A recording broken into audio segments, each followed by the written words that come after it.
long overdue unboxing of Porter's butt. No, just kidding. We're not unboxing Porter's butt. Come on, Porter. Move. Get out of the way. What we are unboxing, however, is... it's funny. The internet creates friendships from literally across the world.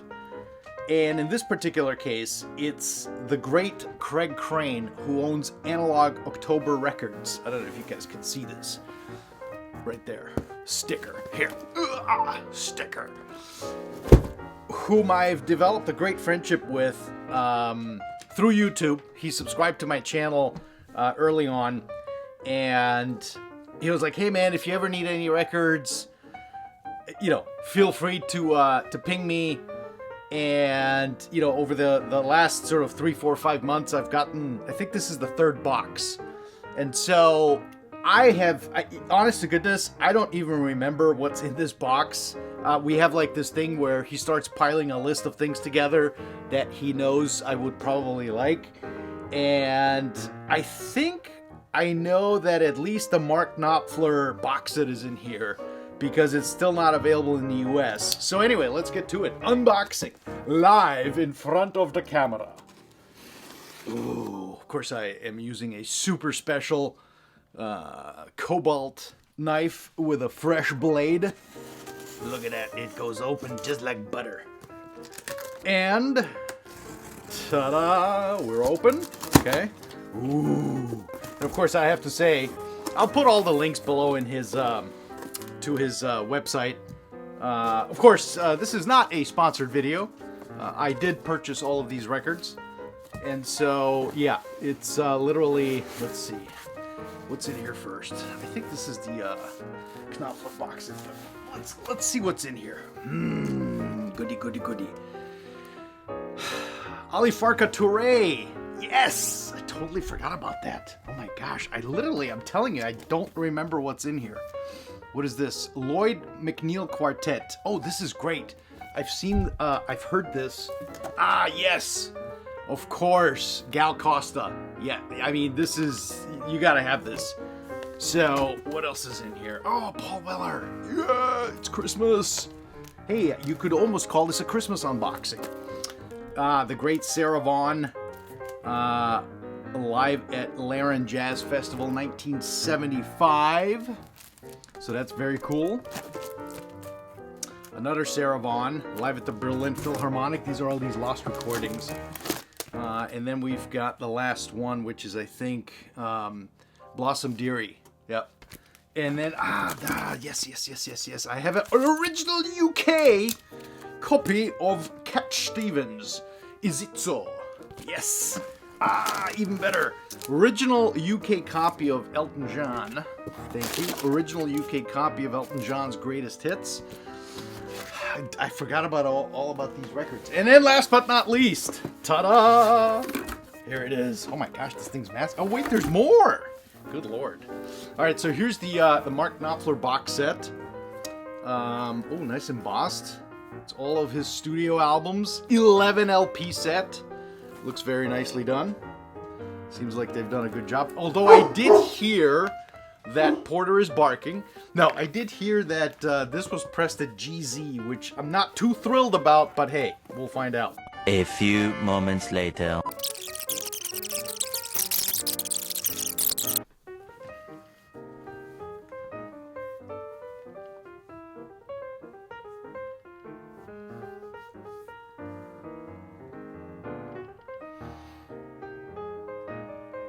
Hey, what's up, everybody? No.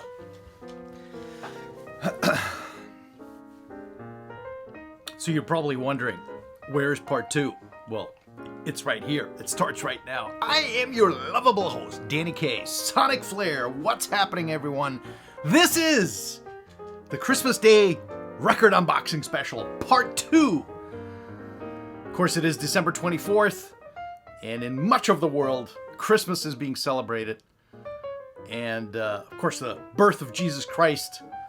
And so we want to make a special episode today, probably one of the last ones of the year, although there may be some surprises with another 2 or 3 perhaps episodes coming up before the end of the year. But let's get right to it. And by the way, thank you for subscribing. Thank you for clicking the like button because you love it. This is a channel that focuses on hi-fi, records, digital, etc., all things music related. And so we thank you for joining us and tuning in. And this is part 2 of the unboxing that you probably just saw, with a little more color added to it and a little bit more exposition around some of the individual records that I've unboxed, that are courtesy of the great Craig Crane at Analog October Records, a new friendship that I've developed through YouTube. He was an early subscriber, and he was like, hey man, I've got a great record shop in the UK, in the United Kingdom. And so if you're ever looking for cool records that are not really available in the US, feel free to ping me and shop, and we'll start putting packages together. So anyway, let's kick it off with the country of Mali in West Africa, of course. And as a matter of fact, there's a couple of records that I have of Mali origin. The first one up is DJ Khalab and the Mbera Ensemble. And this is actually on yellow vinyl. Fantastic. So DJ Khalab, a Italian-based DJ, and then the Mbera Ensemble, I guess they're from a Malian refugee camp, the way that I understand the story, which is always fascinating to me, the African culture and the multitudes of cultures in Africa. Obviously so much history over there. So anyway, phenomenal music. It's kind of like electronic, African, Arab, Middle Eastern sounds infused with just phenomenal stuff. And I believe this is Real World, which is Peter Gabriel's record label, if I'm not mistaken. Please feel free to correct me, but I'm pretty sure that's Peter Gabriel's record label. So not surprised. He's big into world music, and this is a fantastic album. Phenomenal sounds, great dynamics, just a great album to jam to and listen to. Next up, also from Mali, the one and only Alifarka Toure with Toumani Diabaté. And this came out recently, I want to say, a couple of years ago. And great 2 LP set. Of course, Alifarka, if you don't know him, you should look him up. Phenomenal stuff. Great sort of print here, lithograph of the two together. Anyway, fabulous music. I often get into this sort of African jam sessions where I listen to African music or Middle Eastern music, obviously, bordering right there. Just great music, very soulful, very engaging, phenomenal. So highly recommend this record. You should get it. I will put a link down below. Next up, staying with the African theme, I believe Cameroon, as a matter of fact. It's funny, I remember when I was a kid growing up, we were collecting soccer cards of soccer stars, kind of like the Americans do with baseball cards. And Cameroon, back in the late 70s, 80s, had some absolutely phenomenal, they still do, but absolutely phenomenal soccer superstars. And so I had a bunch of these cards from players from Cameroon, and don't ask me their names. It's, been 30 years, 40 years since I've looked at these. But anyway, this is a phenomenal saxophonist, vibraphonist, Manu Dibango. And I've heard of him years and years ago. A friend of mine played me some excerpts on some records that he had. They're hard to find. This is a reissue of recent vintage. Highly recommended. Absolutely smashing. Just jazzy, freaking awesome music, right? So, I mean, seriously, if you're into that sort of rhythm and beats and all that African sort of drum and beat section, check this out. He's phenomenal. Late, from the sort of 60s, 70s was his high output years, or were his high output years. So check it out. Absolutely great stuff. Next up, yes, of course, the great Paul Weller. So this is a killer record. that just came out, an orchestrated songbook. And, you know, he covers some of the stuff. Of course, Paul Weller is one half of the Style Council, the great British 80s synth pop band that I grew up listening to over and over. I mean, Shout to the Top.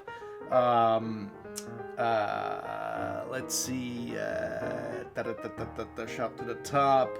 Gosh, I can't think of any of the names now. Anyway, sorry.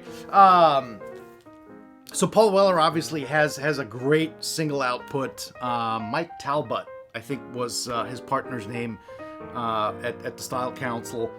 And, you know, he's been releasing a bunch of records lately. This one is, it's symphonic orchestrations by the BBC Symphony Orchestra.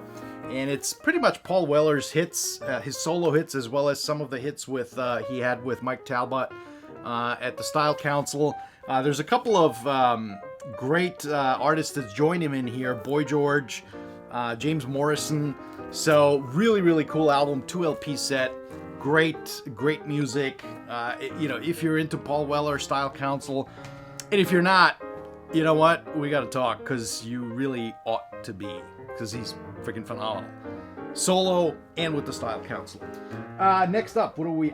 yes, of course, the great Eric Clapton. So this is a session that came out of the lockdowns. And so, absolutely fantastic sounding. My goodness, minimalist recording. Phenomenal. You know, he's getting up there in age, obviously, so you can hear it in his voice more and more, as with all these guys, right? You know, it fascinates me to no end. Guys like Eric Clapton, you know, Aerosmith, you know, the Stones, the Beatles, obviously, or, you know, really Paul McCartney.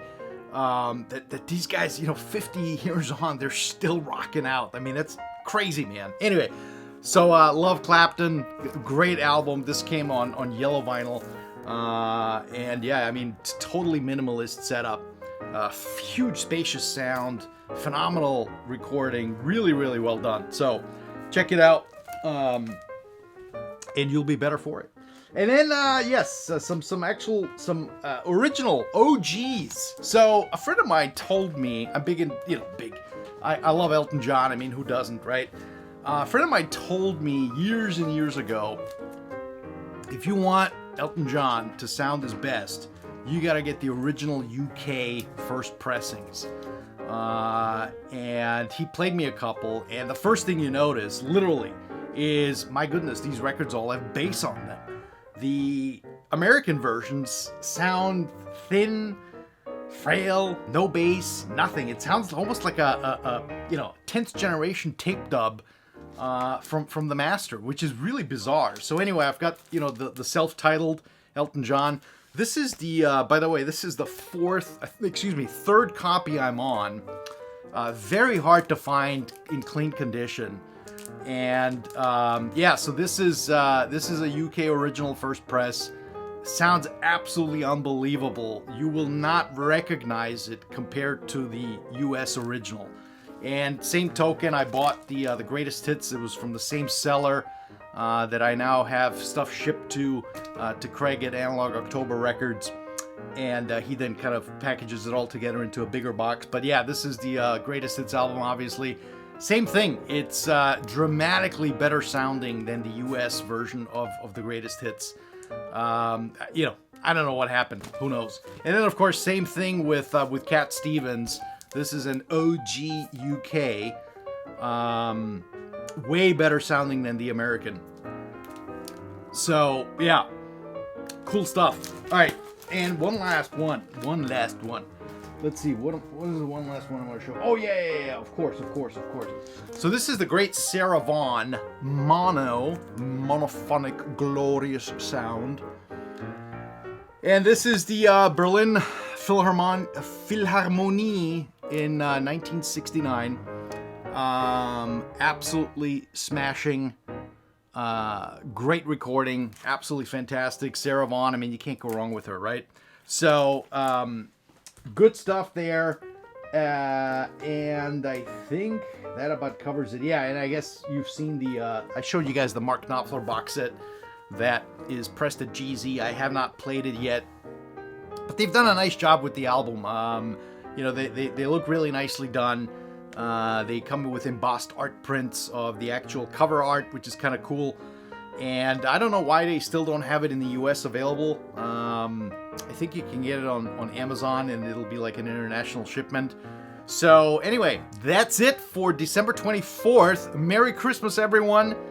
I think I'll see you guys for 1 or 2 more, possibly 3 sessions before the end of the year. Thanks for tuning in, and we will chat soon.